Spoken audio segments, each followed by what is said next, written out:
Bonjour Nicole, bonjour Robert. Bonjour. Madame, mademoiselle, monsieur, bonjour. Eh bien voilà, je reprends mes activités telles que je les avais abandonnées la semaine dernière et je me trouve toujours devant la même palette et devant la même surface blanche que je vais faire vite d'éliminer tout de suite. Donc, pour éliminer cette surface gênante pour tout le monde, il y a plusieurs moyens, comme on avait dit la semaine dernière. On peut procéder par un genre qu'on appelle le camailleux, c'est-à-dire une seule couleur. Le verdaciro, on prend le vert et le rouge, je vais vous l'indiquer. Et ensuite, on peut prendre en blanc et noir grisaille, qu'on appelle grisaille. Il y a aussi en couleur complémentaire et il y a en ton local. Je m'arrête donc à 5. Vous en aurez assez, je crois. Bon. Pour faire en camailleux, teinter ça en camailleux, vous choisissez une couleur. Quelle couleur faut-il choisir? On a dit, vous faites un paysage qui est verdâtre. Vous allez prendre du vert, comme ceci, mais ça c'est trop cru. Alors à ce moment-là, on peut rajouter un petit peu de bleu avec un vert bleu. Ça fait bien mieux que quand vous mettez cette couleur, on a parlé la semaine dernière, on a dit c'est une couleur vulgaire. Cette couleur-là. Donc, on va mettre une autre couleur. Et pourquoi pas encore un petit peu de chaleur, un petit peu de chaud là-dedans, mais pas beaucoup. Voilà. Alors là, en partant de cette couleur, avec tout ceci, vous allez teinter votre toile. Vous mettez un petit peu de rouge quand vous voyez que ça ne donne pas. Et puis voilà, vous allez teinter votre toile comme ceci. Je ne vais pas aller jusqu'au bout, je vais continuer avec d'autres préparations des toiles. Ça, vous avez teinté n'importe comment. Alors là, il ne faut pas aller méthodiquement. N'importe comment, dans toutes les directions. Et si vous avez des trucs comme ça va peut-être aider par la suite quand vous allez mettre d'autres couleurs là-dessus. Il ne faut pas que ce soit uniforme. Ça, vous avez donc fait un paysage où il y a beaucoup de verdure. On appelle ça camailleux, une seule couleur. Vous pouvez employer un violacé et mettre du violet encore. Ça revient au même, c'est à vous d'expérimenter tout ça. Maintenant, vous avez la deuxième, on l'appelle en verdaciro. Qu'est-ce que c'est verdaciro? C'est-à-dire, on va prendre le vert qui est là. Vous pouvez prendre le vert émeraude, comme vous pouvez prendre la terre verte. Dans l'ancien temps, il n'avait pas ce vert émeraude aussi luisant, aussi frappant, aussi strident. Ils avaient la terre verte ou l'équivalent. Avec tout ça, vous allez prendre l'ocre rouge. Prenez l'ocre rouge et vous allez faire un verdaciro qui est une couleur excellente. Regardez ce que ça donne, le verdaciro. Vous pouvez en rajouter un peu de rouge. Ça, c'est meilleur que ça. Voyez-vous, vous allez toujours vous-même trouver le ton qui correspond le mieux. Ça, c'est un peu trop vert. Vous rajoutez un peu de rouge. Et à ce moment-là, vous avez le vrai verdaciro. Regardez ce ton comme il est beau. Maintenant, comme je vous ai dit, moi, j'emploie toujours une palette qui est un peu salie. Le mot sali n'est pas juste, mais on se comprend. Le verdaciro, est-ce qu'il est bon? À la longue, vous voyez dans les musées, quand vous voyez un tableau, il a la tonalité d'un pain cuit. On appelle ça le pain BIS. Donc, à la longue, la couleur rouge va l'emporter sur la couleur verte. Et c'est pour cette raison que les tableaux dans les musées, ils ont cette apparence. Mais après des siècles, n'est-ce pas? Oui. Le verdaciro, est-ce que ça sert spécialement pour certains sujets, comme le paysage ou le nu ou la nature morte? Vous le mettez sur la toile au complet, d'un bout à l'autre. Là, ce que je vous montre maintenant, vous allez faire toute votre toile dans ce ton-là. Quand vous allez faire en camailleux, vous mettez cette couleur. Vous pouvez encore la réduire si vous voulez, en frottant. Vous pouvez l'éclaircir, la pâlir. Vous prenez si vous trouvez que c'est trop vert. Vous pouvez la pâlir, mais vous faites ça d'un bout à l'autre. En verdaciro, ça c'est une très belle couleur. Vous allez faire l'ensemble en verdaciro. En grisaille, c'est la même chose. En grisaille, vous prenez le blanc et le noir. On va voir. Le noir, je l'ai toujours ici. Et le blanc, le poison, je ne le mets jamais que quand j'en ai besoin. En parlant de poison, quand je suis arrivé au poste ici, on a voulu faire une démo, on appelle ça un démo. Et la première chose qu'on m'a dit, attention au blanc. Ne portez pas de blanc. Je dis, pourquoi? Il dit, parce que ce n'est pas bon pour les couleurs. Et le noir aussi, ils m'ont dit que ce n'est pas trop recherché. Je dis, mais mon Dieu, on se rejoint, nous sommes tous des artistes. Ils sont des artistes, ceux qui sont là. C'est grâce à eux où ils nous donnent des idées fantastiques des fois. Alors, le blanc, c'est un poison pour le peintre, comme il est néfaste pour la télé, le noir aussi. Moi, je ne le mets ici que quand j'en ai besoin urgent. Là, je dois faire un gris. Je prends un peu de blanc avec le noir et j'ai un gris. Je ne vais pas faire ça partout. Excusez, je dois changer de côté, autrement je vais avoir une salade.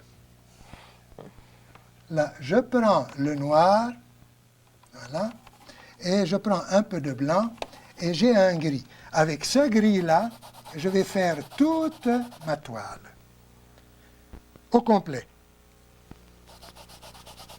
Voyez-vous? Seulement, ce n'est pas à conseiller. Pour quelle raison? Parce que ça va donner une teinte terne à l'ensemble, à l'unité du tableau. Imaginez-vous, Marc-Aurèle Fortin, dans les années 1935, autour de 35, pendant 2 ou 3 ans, 34, 35, 36, il peignait toujours sur un fond noir. Oui. Eh bien, les tableaux, il y a eu la réaction du noir. Les tableaux ont terni un peu. Mais il y a toujours quand même l'unité de l'ensemble. Il faut toujours tenir compte de ce que vous avez en dessous, les couches primaires. Le Titien appelait ça le lit de la peinture. Les couleurs vont venir se coucher dessus. Et c'est là où vous allez pouvoir juger une couleur. Si j'emploie ce gris-là, je vais apprécier le jaune, l'orangé, le rouge, toutes les couleurs par rapport à ce ton-là. Et c'est là où on appelle, comme je l'ai peut-être dit la semaine dernière, un ton peintre. Prenez cette couleur, mettez-la ici, sur le blanc. Là, c'est la couleur vulgaire. Le même jaune, vous le mettez ici, par exemple, il va avoir une tonalité différente et ce qu'il y a autour va changer. Je vous ai donné une fois l'expérience là-dessus. Vous prenez une couleur claire, vous mettez sur une couleur foncée. La foncée va foncer davantage et la claire va s'éclaircir davantage parce que chaque couleur projette à côté d'elle, dans son alentourage, sa complémentaire. Ce qui est très important quand vous allez faire donc vos mélanges. Maintenant, on va passer à... Ceci, c'est très bon. Mais quand vous faites votre mélange, votre préparation pour une toile, où toute la toile est de la même couleur, que ce soit en grisaille, que ce soit en verdaciro ou que ce soit en camailleux, ça peut être rouge, ça peut être toutes les couleurs. Il faut attendre au moins 1 mois avant de vous en servir afin que ça s'incruste comme il faut. Sinon, si vous allez travailler par-dessus, évidemment, ce n'est pas encore sec, ça va se mélanger. Ce n'est pas bon pour l'harmonie du tableau, c'est pour la tonalité générale du tableau. Maintenant, on va arriver aux couleurs, mettons, couleurs locales. Pour arriver à des couleurs locales, je vais prendre, tiens, ce tableau-là. On enlève celui-ci et on va mettre celui-ci. Je vais mettre les tons, le ton local. Évidemment, ça c'est la couleur de peau. Ça, mettons, pomme, orange, citron, toutes choses. Ça c'est des feuilles et des fleurs. Ici vous avez une chevelure, disons la chevelure est noire. Et ça c'est clair, le vêtement est clair. Et le fond, ben, on verra qu'est-ce que ça peut être. Qu'est-ce qu'on va prendre comme couleur? Eh bien, aidons-nous ensemble. Quelle couleur vous voulez faire le fond? Bleuté. Bleuté. Ouais. Bon, alors on va prendre un bleu. Parce que ça, ça peut être un ton local. Mais la couleur bleue va jouer selon les couleurs qu'on met à côté. On a dit bleuté. Évidemment, je ne vais pas prendre du bleu. Je vais prendre un bleu qui est pâle, un peu. Tenez. Mais avec le bleuté, je mets un tout petit peu de violacé. Oh oui. Voyez-vous? Je ne mets pas de blanc. Le blanc va jouer. Ça va jouer. Et je peux encore prendre un tout petit peu de rouge si je veux. Il faut que ce soit un ton qui ne soit pas bâtard. Bâtard vulgaire, c'est la même chose. Alors, vous prenez ça et vous allez dire, tiens, je vais teinter ma toile de cette couleur-là. Si vous embarquez par-dessus, tenez, si vous embarquez par-dessus, regardez qu'est-ce que je fais. Je ne reviens pas là-dessus s'il y a des directions de pinceau ou des éraflures ou des gerçures ou n'importe quoi, je les laisse, c'est bon. Maintenant, si ça embarque un tout petit peu sur le sujet, pas d'importance, parce que, regardez bien, quand vous commencez un tableau, vous faites des traits. Sachez bien que le trait que vous mettez, le premier trait, va disparaître. Sachez que quand vous mettez une couleur, un ton ici, ce ton n'est pas définitif. Il va au fur et à mesure du travail se transformer. Parce que comme on disait tantôt, quand vous mettez une couleur ici et vous mettez une autre par là, tout de suite, la tonalité de cette couleur va changer. Parce que c'est le jeu de complémentaire. Donc, ce que vous avez ici est momentané. Déjà, je commence à avoir un peu confiance. Je prends encore à nouveau et il n'est pas nécessaire que ce soit le même mélange. Vous pouvez faire des changements. Vous prenez un peu plus de ça et de ça que, par exemple, de l'autre. Et vous allez mettre ici, mettons, un ton, comme ceci. Vous n'allez pas loin. Arrêtez ici pour le moment.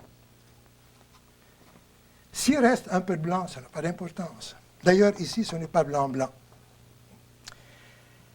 Et je vais continuer tout le tour pour avoir une idée à peu près complète. Ici, j'ai une ligne, je me dis, tiens, il faut qu'il y ait autre chose. Ça, je vais mettre quelque chose de brun. Et le brun va être de différentes tonalités. Je mets cette couleur ici. Comme je vous dis, toutes ces couleurs-là vont disparaître. Et ensuite, j'ai les cheveux. Les cheveux, c'est noir. Je prends le noir. Le noir, évidemment, il ne va pas être noir parce que il y a le blanc en dessous et ça va être en grisaille. Je mets de l'essence de térébenthine. Je vais mettre dans les deux parce que j'en aurai besoin. Et je vais faire les cheveux maintenant. Et en faisant ce travail, vous n'êtes pas tenu d'aller jusqu'au bout comme je fais. Arrêtez-vous donc ici. On ne sait jamais. Vous allez mettre d'autres couleurs par-dessus. Donc, je prends ceci et pour les cheveux, je vais prendre ce noir. Et ce noir, je vais mettre un tout petit peu de brun avec. Tiens, je vais le casser un peu. Hein? Et puis voilà, avec mon doigt, je vais teinter. Et même s'il y a beaucoup de noir ou beaucoup de rouge, vous pouvez le transformer en frottant et ça va travailler avec, voilà.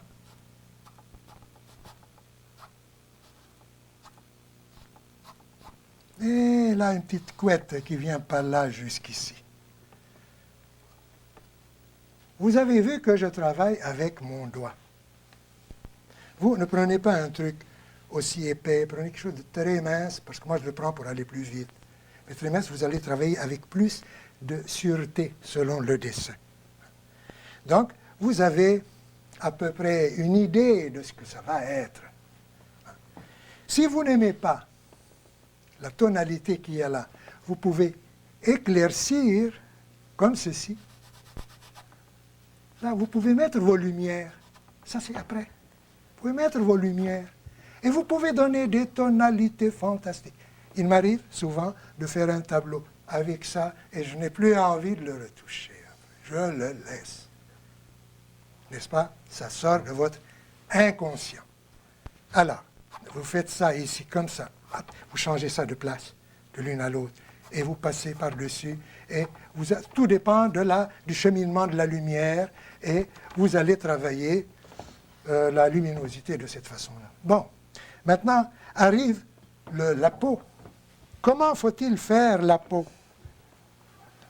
Ça, on dit que c'est toujours le plus difficile à faire. Ce n'est pas plus difficile de faire la peau d'un visage que faire la couleur de la peau d'une pomme ou d'une banane. C'est la même chose. La difficulté est uniforme partout. La couleur que vous mettez n'importe où, elle a sa valeur, autant la valeur de l'objet qui est à côté. N'est-ce pas? Bon. Alors, pour faire la peau, je vais prendre quoi? La peau, ça se fait avec quoi? Avec l'ocre jaune. Voilà. On va mettre de l'ocre jaune ici. Je prends de l'essence. Ocre rouge. Et le blanc. Mais le blanc, je n'en ai pas besoin. De mon poison, pas maintenant. Arrive un moment où j'aurai besoin de ce blanc.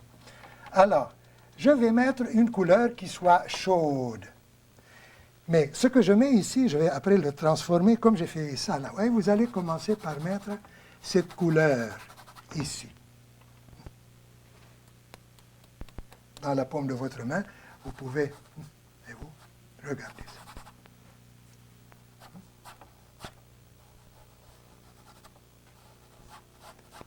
Par-dessus aussi, vous pouvez passer par-dessus, pourquoi pas. Ça, c'est fixé, c'est un fusain qui est fixé. Et comme, ça c'est le ton local.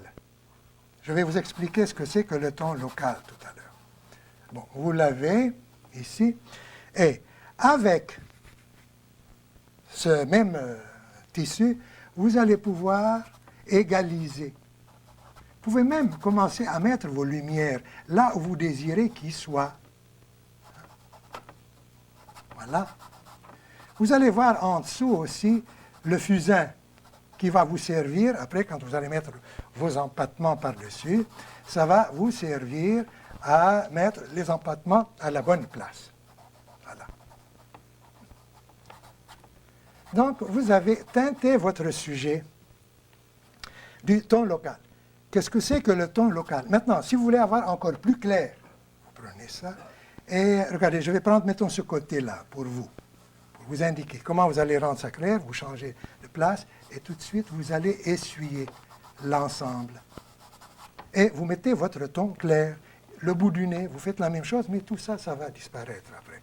Gardez ça tel que c'était avant que je fasse ça, et déjà, vous n'avez plus d'espace blanc. Arrive ici, vous allez faire, mettons que ceci, ça va être une pomme assez foncée. Tiens, on va faire ça comme ceci. Et vous allez mettre ça, il y en a beaucoup, j'en ai mis beaucoup. Ah, vous allez faire ça ici. Ici, ça c'est un citron.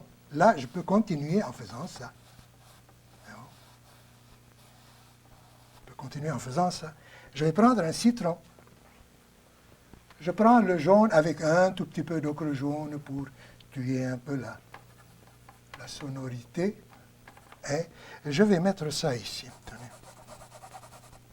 La lumière maintenant. Mettons que la lumière vient de... Quel côté vous voulez? Aidez-moi. Quel côté? De ce côté, ça vient? C'est ça. Comme ça? Oui. De ce côté. Donc là, on va mettre le foncé ici. On va mettre le foncé ici. Et à ce moment-là, je mettrai l'autre dans ce sens. Tenez. Mais si je veux faire ça en ton local, je dois d'abord faire le tout de la même couleur. C'est-à-dire que ça, je devrais faire ça de la même couleur. La lumière, je la mettrai après, comme la lumière que j'ai fait ici sur les cheveux et ailleurs. Ça, c'est mettons, c'est un autre citron, plus clair. On le met ici. Là, je vais faire une pomme assez foncée, ici. Je prends ça et ça.